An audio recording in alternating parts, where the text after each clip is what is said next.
Alhamdulillah wassalatu wassalamu ala Rasulillah wa ala alihi wa sahbihi wa man walah. Wa ashhadu an la ilaha illallah wahdahu la syarikalah wa ashhadu anna Muhammadan abduhu wa rasuluh. Amma ba'du. Alhamdulillah fi hadzal yaumul ahad 11 Mei 2025 bertepatan dengan yaumul ahad Salis Asar, hari ke-13 dari Dzulqa'dah 1446 Hijriyah. Maka ba'dal fajr masih Allah memberikan kenikmatannya kepada kita untuk melaksanakan ketaatan kepadanya, melaksanakan kewajiban salat berjamaah fajr, sekaligus Allah memberikan kepada kita waktu untuk menuntut ilmu. Maka syukuri perkara-perkara ini agar kalian tidak diharamkan. Karena berapa dari manusia di sana yang ingin mendapatkan seperti ini, Allah tidak memberikan di hatinya. Baik dia itu orang yang dekat di sekitar kita atau orang yang jauh, yang mana mereka menginginkan untuk menuntut ilmu setelah mendapatkan salat berjamaah, namun tidak diberikan kemudahan oleh Allah. Maka kita wajib bersyukur atas kemudahan ini. Maka hadis kita pada hari ini, hadis yang ketiga dari kitab Riyadhis Shalihin pada bab bayanu kathrati turukil khair, penjelasan tentang banyaknya jalan untuk melaksanakan kebaikan kepada Allah, untuk beribadah kepada Allah. Maka sebelum kita masuk kepada hadis yang ketiga, dipersilahkan kepada ikhwah untuk mentasmi al-matan. Barakallahu fikum. Ahsantum kulukum jazakumullahu khaira wa barakallahu fi ilmikum. Tinggal diamalkan, diilmui, dihafal tadi, alhamdulillah diamalkan. Setelah diamalkan, kalian sebarkan, make dakwah. So here you recitation hadis, remember hadis, and action, melaksanakan sholat duha, and after this you make dakwah.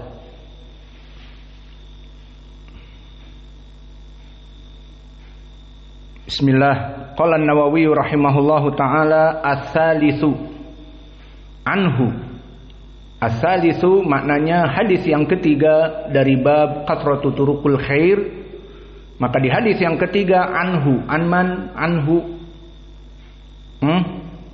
dari Abidar Jundub ibnu Junadah. So this the third hadith still from Jundub ibnu Junadah Abu Dzar Al-Ghifari.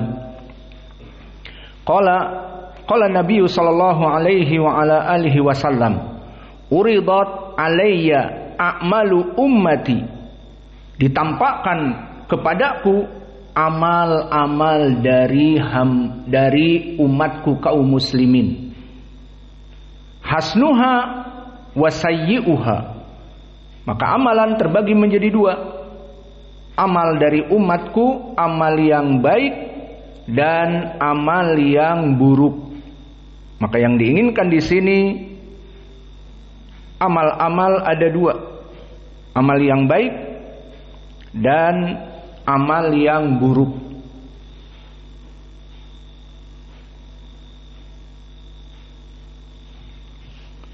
Maka di dalam hadis ini barakallahu fikum, Nabi memberitahukan kepada kita ada dua amalan dari umatku, sehingga amalan tidak mesti amalan yang baik.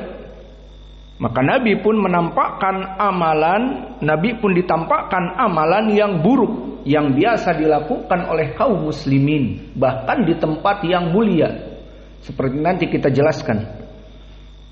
Fawajadtu fi mahasini a'maliha al-ada yumatu anit tariq.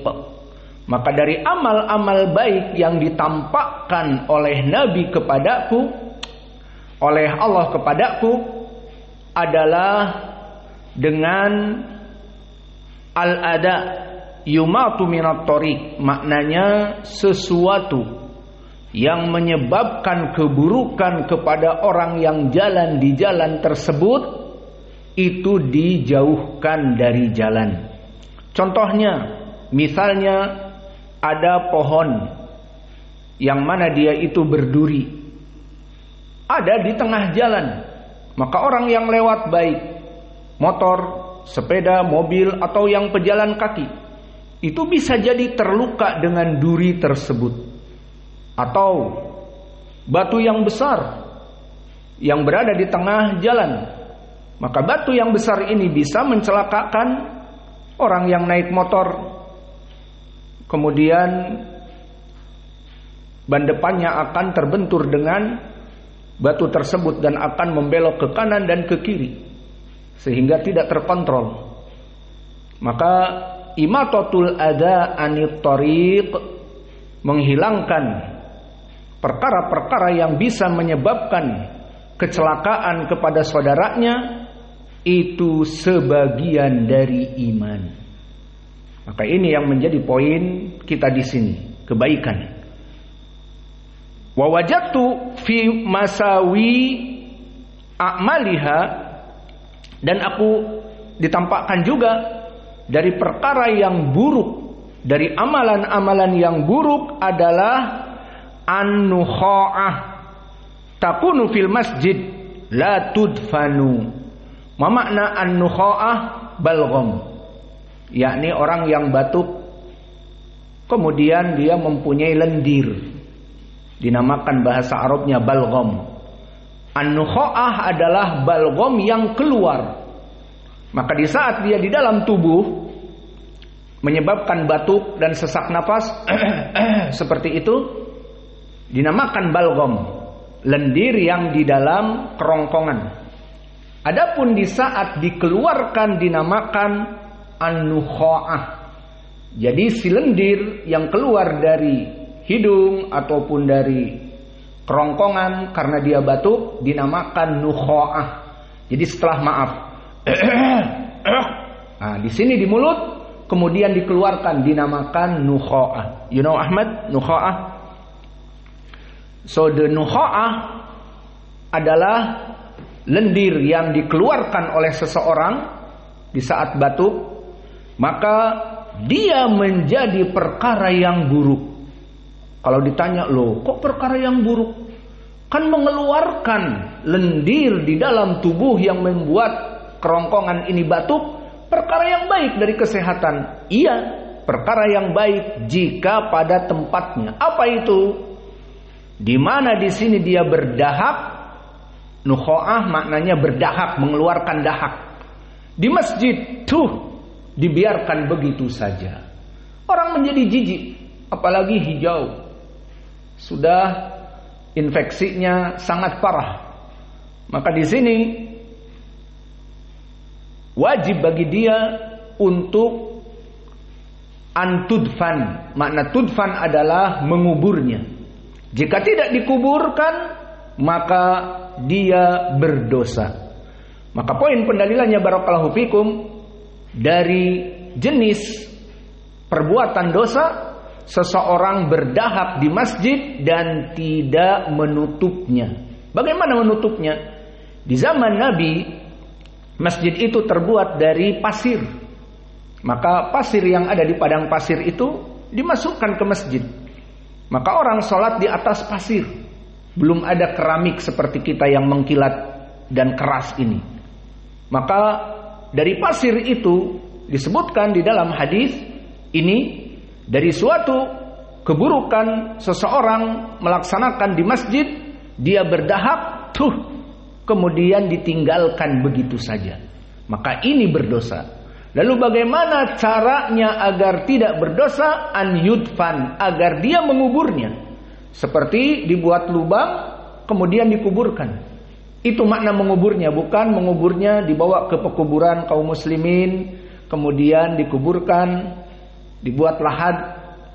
Tidak, bukan itu. Tetapi menguburnya, menutupnya. Seperti kucing. Kucing kita jika BAB, maka dia menguburnya. Seperti yang antum lihat. Itu makna mengubur dari dahak. Maka ini suatu keburukan di saat tidak menguburnya. Dan suatu kebaikan atau kita katakan bukan baik, tetapi jadi halal dari haram di saat mengubur dahak tersebut. Tentu menguburnya agak dalam. Kalau tidak dalam nanti orang memegangnya. Allahul musta'an. Maka kita bersyukur di zaman now masjid-masjid kita dalam keadaan bersih dan dipel, maka tidak ada orang yang berdahak. Maka orang yang berdahak dia akan keluar masjid atau dia mempunyai tisu atau apa saja. Maka orang yang batuk mempunyai kain tertentu, dia mengeluarkan dahaknya di kain dan dimasukkan ke saku bajunya, itu tidak apa-apa. Maka inilah hadis yang diriwayatkan oleh Imam Muslim, yang mana di dalam hadis ini disebutkan bagaimana jalan kebaikan dan bagaimana jalan keburukan. Adapun dari segi terjemah in English, an Abidar anhu, the meaning from Abidar. This the third hadis, athalithu the third, anhu, from Abidar radhiyallahu anhu, reported, uridat ala a'mal ummati hasanuha wa sayyi'uha. So the Prophet sallallahu alaihi wasallam said, the deeds of my people, good and bad, were presented before me. The meaning here is Nabi Muhammad sallallahu alaihi wasallam shown up from Allah about the action from the Muslimin, and the action here general, the action the good deed and the action the bad deed. So this the meaning, fawajadtuha au hasnuha wa sayyi'uha, the good deeds and the bad deeds. Fawajadtu fi mahasini a'maliha al-ada yumatu anit tariq. So Nabi Muhammad sallallahu alaihi wasallam said, and I found the removal of harmful objects from the road among their good deeds. So the Muslim seeing something bad in the street, like maybe stone or like maybe hole in the street, so he doing something, imatatul ada anit tariq. So he found, so he removal of harmful object from the road, so this among their good deeds. So this from the good deeds. You know Ahmad, the meaning?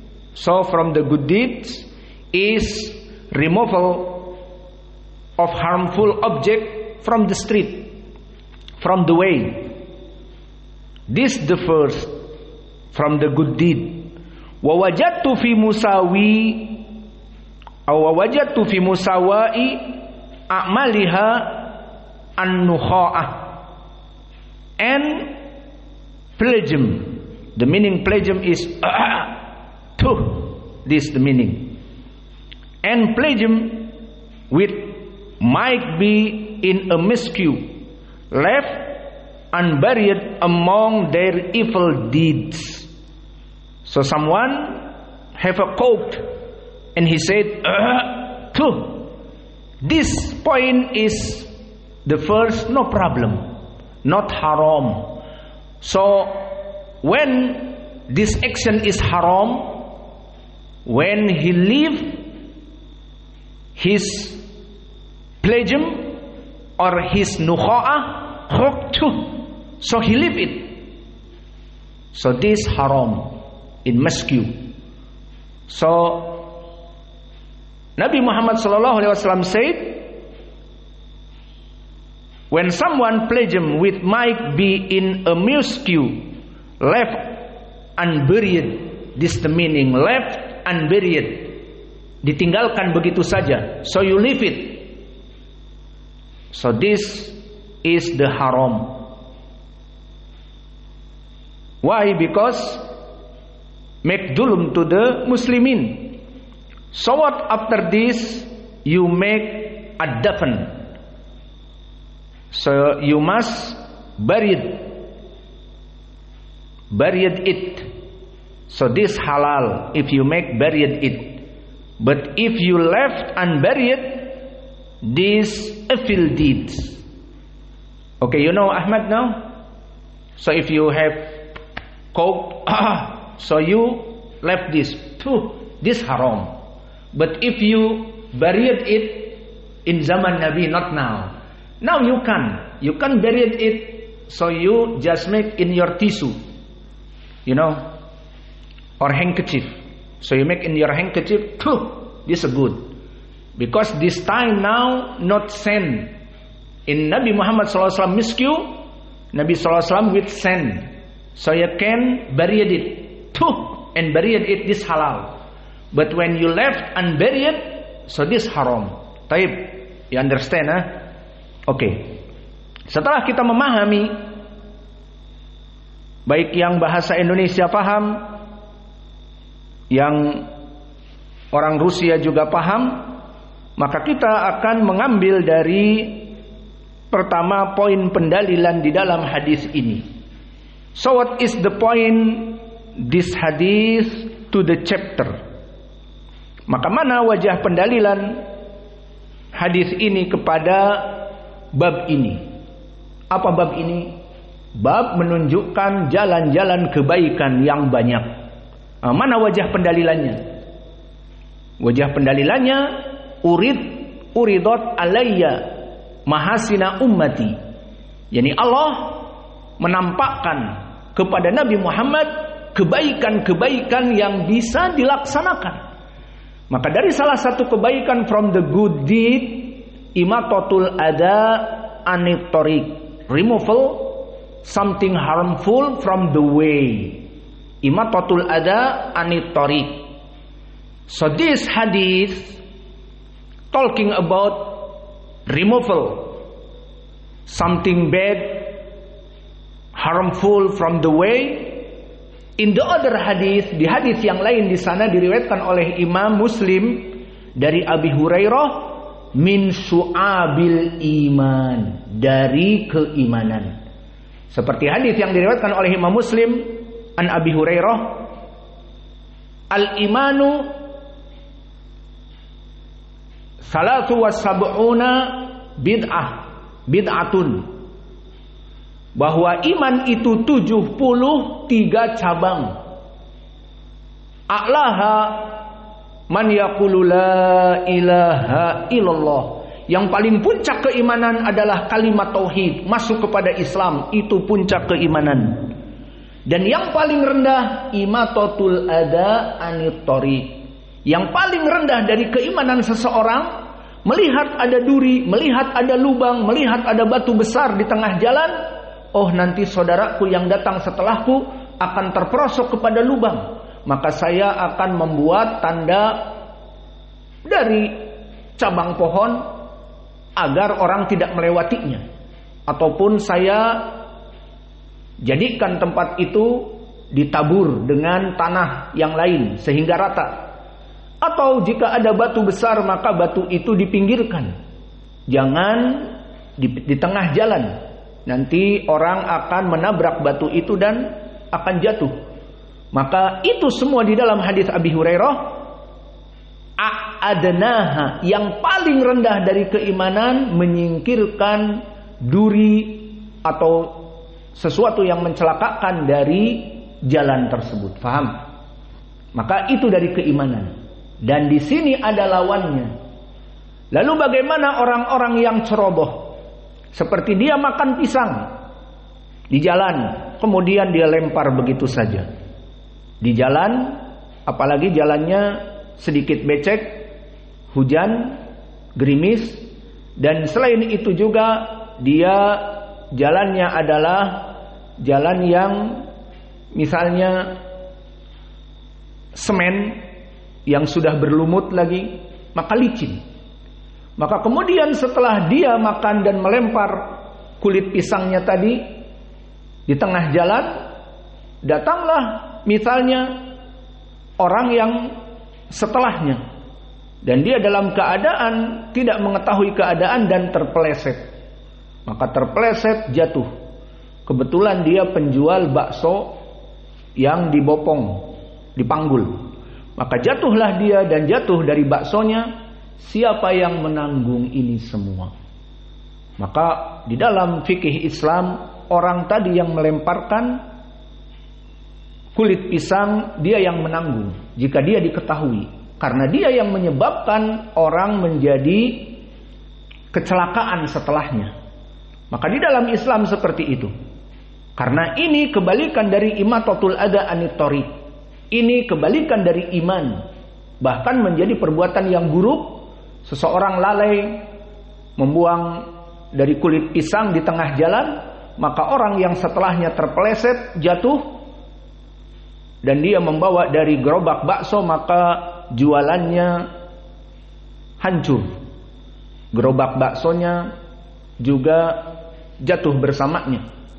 Maka di sini kerugian ditanggung oleh orang tadi, karena dia telah melaksanakan kelalaian dan menyebabkan kecelakaan bagi orang yang setelahnya. Maka ini contoh dari kebaikan dan keburukan yang ada. Dan di dalam hadis ini, dari keburukan yang disebutkan adalah an-nukha'ah, menyimpan dahak di masjid tanpa disembunyikan. Maksudnya di zaman dulu terbuat dari masjid Nabi itu pasir. Maka di dalam hadis-hadis banyak seseorang berdahak di masjid, maka harus dia menutupnya. Ditutup dengan pasir. Jika tidak, dia berdosa. Dan ini hadis menyebutkan dari termasuk perbuatan dosa Bani Adam dari kaum muslimin, dia berdahak dan tidak menutupnya, sehingga membuat orang menjadi jijik. Maka the beneficial from this hadith, the first is, Allah telah mencantumkan dalam kebajikan perbuatan baik yang bermanfaat bagi manusia, seperti menyingkirkan duri, menyingkirkan batu yang besar di jalan, dan membuat tanda kepada jalan yang berlubang agar motor dan mobil tidak terperosok kepada lubang tersebut. Maka ini dari keimanan. So Allah has listed in virtue even the good deed, which is for the benefit of people, or can save them from loss. Maka Allah telah mencantumkan dan mencatat kebajikan bagi mereka orang-orang yang memberikan manfaat bagi kaum muslimin di jalanan. Maka bisa menyebabkan mereka kehilangan dari kerugian. Di saat roda depannya masuk terperosok kepada lubang, maka akan terjadi kerugian, kecelakaan. Maka seorang muslim merasakan selain dirinya juga kepada muslim yang lain. Oh, itu ada lubang besar karena hujan kemarin malam. Itu kasihan orang-orang yang tidak tahu akan terperosok, terutama motor. Kasihan di belakangnya ada istrinya, di belakangnya ada anaknya, dan dia membawa barang-barang. Maka lubang itu ditutup jika dia mampu. Kalau tidak, ya sudah diberikan tanda pohon ataupun ranting ataupun kayu ataupun apa saja agar orang tidak melewati lubang itu. Maka ini sebagian dari iman. Maka Allah mencatat ini adalah amalan dari iman. Dan di hadis tadi Abi Hurairah adalah min adnal iman wa adnaha imatatul adha anit thariq. Yang paling kecil dari keimanan adalah menjauhkan perkara-perkara yang merugikan manusia. Dan ini juga kebalikannya. Jika seseorang melaksanakan kelalaian dengan menyimpan sesuatu di tengah jalan yang membuat orang celaka, seperti apa saja kulit pisang, atau dia tidak menyadari telah membuat sesuatu yang berbahaya bagi orang yang datang setelahnya, maka begitupun kecelakaan yang terjadi akan dihitung keburukan baginya. So, this hadith, what is its opposite? So whoever small it may be is reckoned as mischief, so the bad is back to him. Wakadalika, juga yang menjadi perhatian di dalam hadis ini mendorong seluruh kaum muslimin untuk melaksanakan perbuatan baik dan mencegah dari perbuatan yang buruk bagi kaum muslimin selain dari dirinya. Maka ini adalah sebagian dari iman. So the beneficial from this hadith induces one to do good deeds to attain the pleasure of Allah, and prevents one from evil deed, so that one is saved from the displeasure of Allah. Maka hadis ini menunjukkan tentang keimanan seseorang di saat dia menjauhkan duri atau segala sesuatu yang mencelakakannya, dan dia mendapatkan pahala dari perbuatan tersebut karena masuk kepada keimanan. And beneficial from this hadith aido, dan dari keutamaan hadis ini juga, hadis ini memerintahkan untuk menjaga kebersihan di masjid dan melarang membuat sesuatu yang melanggar kesuciannya, yaitu an-nakha'ah, yakni meludah. Dan jika ada benda kotor yang ditemukan di sana, maka harus segera disingkirkan. So the beneficial from this hadith,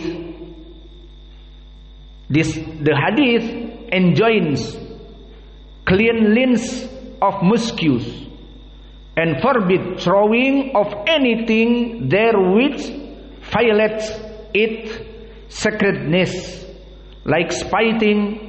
If any such dirty thing is found there, it must be removed immediately. So this hadith talking about cleaning in masjid. Maka faidah dari hadis ini juga menjaga kebersihan di masjid. So an-nukha'ah haram di dalam masjid. Tuh haram.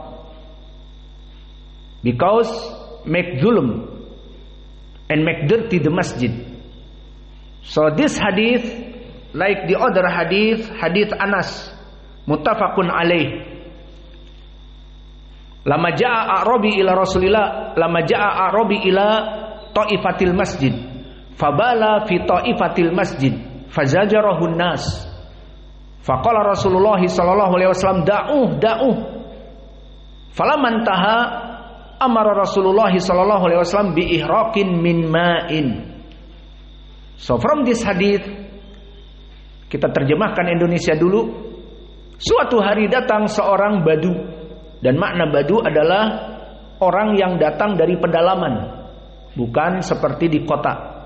Maka mereka di zaman Nabi dulu ada orang badu yang hidup nomaden, mempunyai binatang-binatang ternak dan mengikuti jejak-jejak air.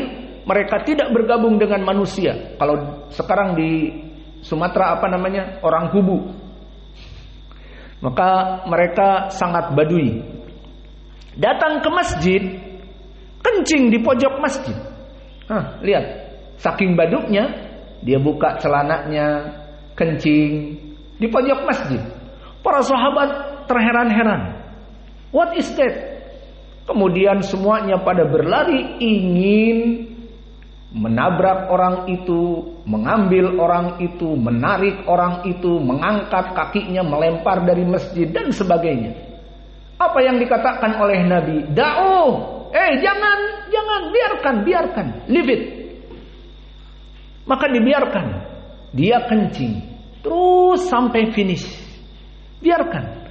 Setelah selesai, barulah Nabi mengatakan kepada orang ini, inna hadal masjid laisa bibaulin wala bighaitin. Dikasih tahu dan tempe lagi. Jadi tahu dulu baru tempe. Tidak langsung dilarang, tapi diberitahu dan diberi tempe bahwa masjid ini bukan untuk kencing dan berak. Seperti kamu anggap di tempat kamu di gurun pasir, semua tempat berteduh atau tempat yang ada misalnya tiangnya atau sebagainya untuk kencing. Tidak. Maka diberitahu dan diberi tempe oleh Nabi ilmu bahwa masjid itu haram kamu melaksanakan kencing dan mengotorinya. Ini dia poin. Tidak langsung hantam kromo, ditangkap, dibuang dari masjid keluar, ditarik dan seterusnya. Tidak mempunyai ilmu karena orang ini. Beda dengan orang ini tahu kencing di masjid haram lalu dia kencing, itu permasalahannya lain lagi. Maka setelah itu lihat bagaimana perbuatan Nabi yang penuh kasih sayang. Nabi melarang memegangnya, dibiarkan. Kedua, diberitahu dan diberi tempe. Kemudian setelah itu dicegah dari kekotoran masjid. Amara Rasulullah SAW biihrakin bidalwin min ma'in.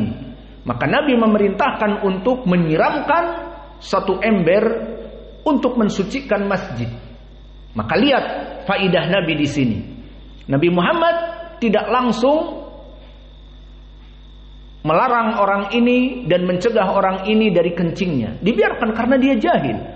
Kedua, diberitahukan ini hukumnya haram. Ketiga, pencegahan yang berikutnya, air najisnya itu dihilangkan dengan dituangkan air kepadanya. Selesai. Maka apa kata orang Badu ini? Dia katakan Allahumarham li Muhammad. Hanya doa kepada Nabi. Ya Allah, berikanlah kemuliaan kepada Muhammad. Ampunilah dosanya dan sebagainya dari doa-doa. Kenapa? Karena Nabi Muhammad rahmatan lil alamin. Memberikan rahmat kepada seluruh manusia, terutama dalam keadaan kebaikan di sini. Maka jahil diberitahu ilmu. Tidak langsung ditahan, dilabrak, tidak boleh kencing. Dia jahil. Kedua, efek dari keburukan najis itu gampang. Berikan air, selesai. Maka di sini poin pendalilannya, kencing di masjid adalah haram. Maka kita terjemahkan, so make dirty and make najis in masjid is haram, like this hadith. An-nukha'ah in masjid is haram. So the dalil for the haram, the other hadith from Anas. When someone Badu came to masjid and pissing in masjid. So the Sahaba, what is that? Everybody want catch him.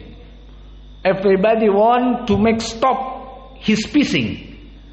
So rahmatan lil alamin, our Nabi said, da'uh, let him.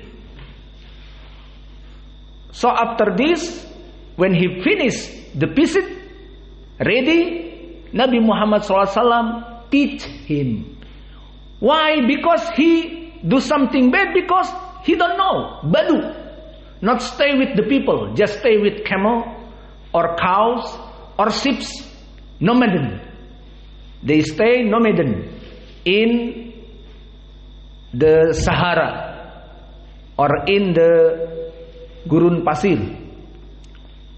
So after this, Nabi Muhammad SAW say, this masjid forbidden to you to pissing waga'id and ga'id. You know ga'id, huh? Not pissing, but the big, something big. So Nabi Muhammad SAW teach him. So this man ready know, oh haram, yeah, haram. And the second, Nabi Muhammad SAW, when he said, leave him alone. Here the ulama said, if the Sahaba catch him and maybe punch him or maybe drop him. So the point from the pissing is not in the one spot, maybe 100 spots, and maybe to the clothes of the Badu and the clothes of the Sahaba. So the najis not in one spot, but to maybe 100 spots, So this from the rahmatin Nabi, rahmatan lil alamin. Paham apa tidak Pandu? Apa? Maka titik dari air kencing itu tercecer karena ditahan, didorong dan sebagainya.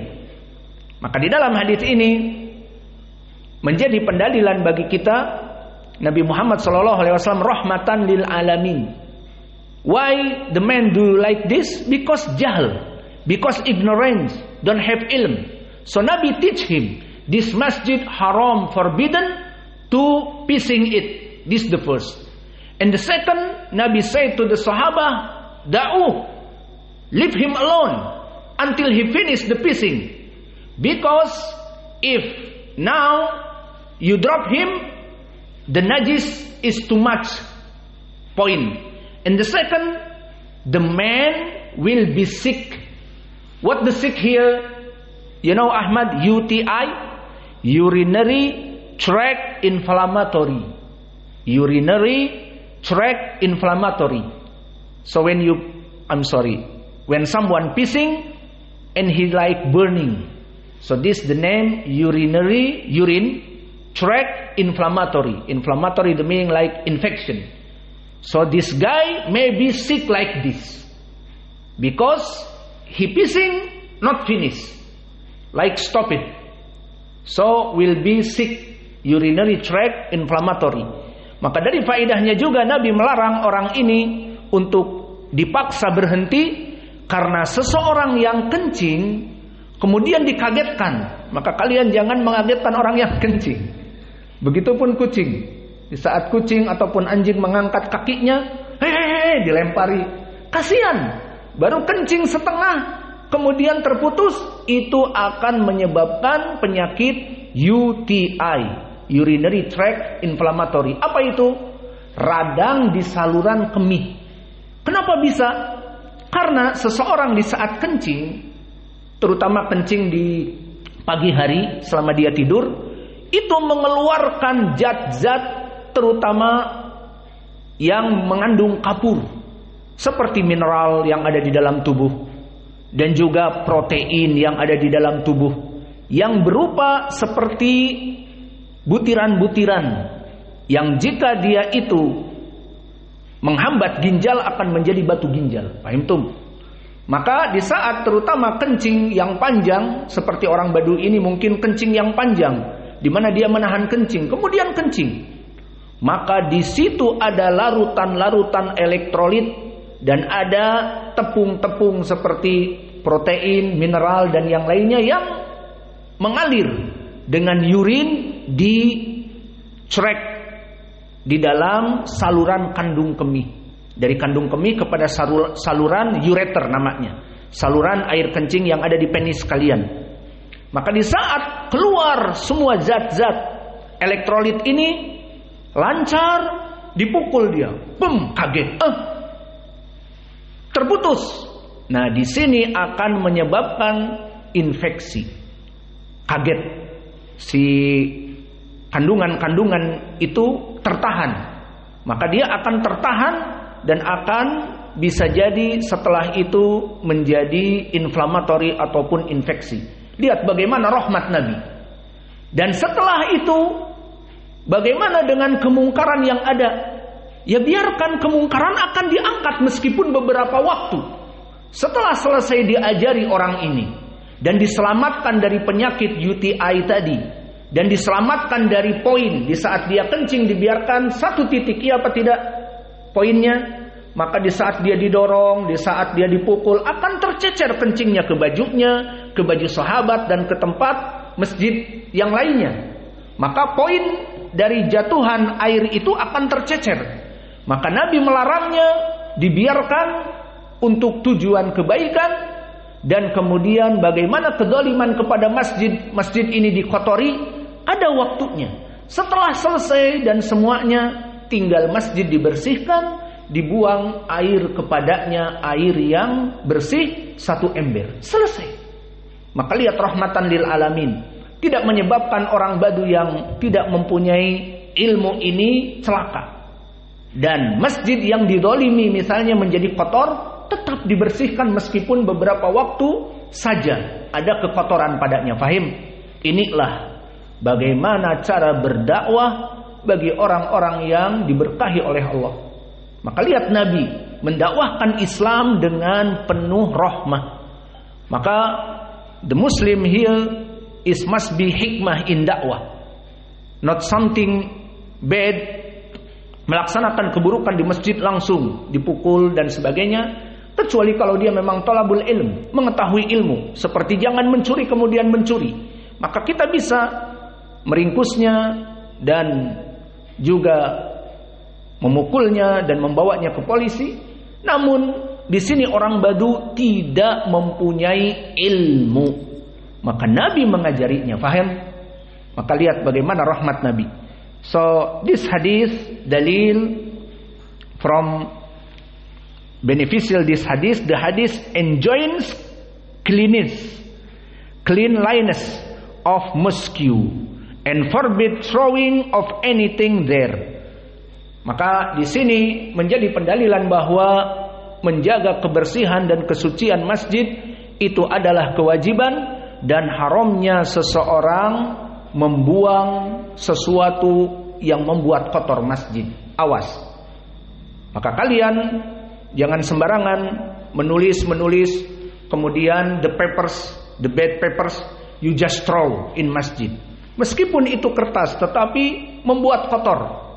Dan apalagi ada kalimat bismillah dan kalimatillah dibuang begitu saja, bisa jadi nanti ada kucing yang tidur di atasnya atau kencing dan sebagainya, ataupun di antara kalian ada yang menginjaknya. Maka please jagalah kebersihan masjid.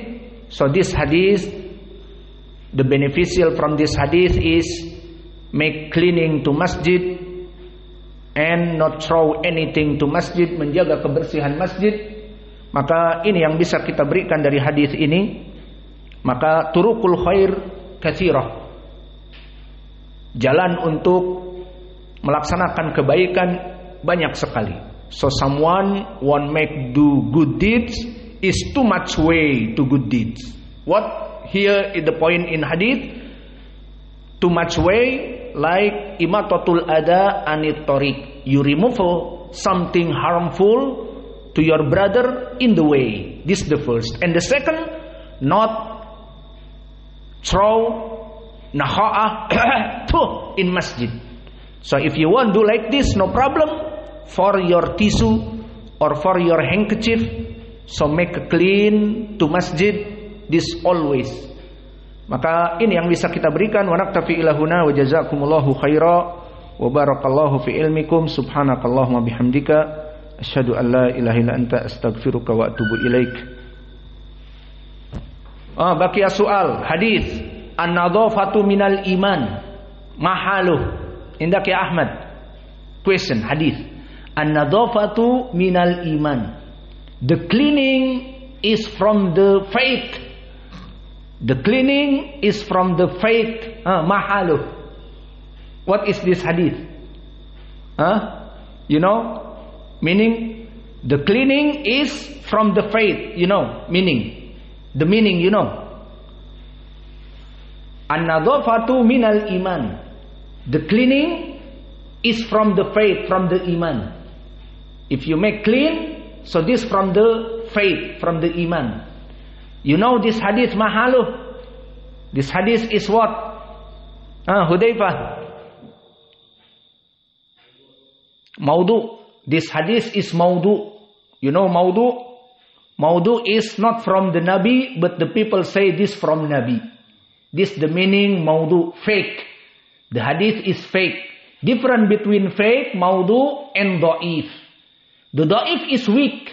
The meaning in the chain, the rawi is not good, remember. This the meaning da'if. But maudu, someone liar. Someone make lie to the hadith. This maudu. So hadith an-nadhafatu minal iman. Qala Syekh Muqbil. Syekh Muqbil said, hadith an-nadhafatu minal iman, hadith cleaning from the faith, hadith kebersihan itu sebagian dari iman. Ini adalah hadith palsu. Siapa yang memalsukan? Al-baladiyah. Al-baladiyah, kata Syekh Muqbil, makna baladiyah di bahasa Indonesia, mereka tukang bersih-bersih yang pakaiannya warna kuning. Nah, mereka itu, kata Syekh Muqbil, yang memalsukan hadis ini dari zaman dulu agar menjaga jalan tetap bersih, menjaga tempat-tempat selalu bersih.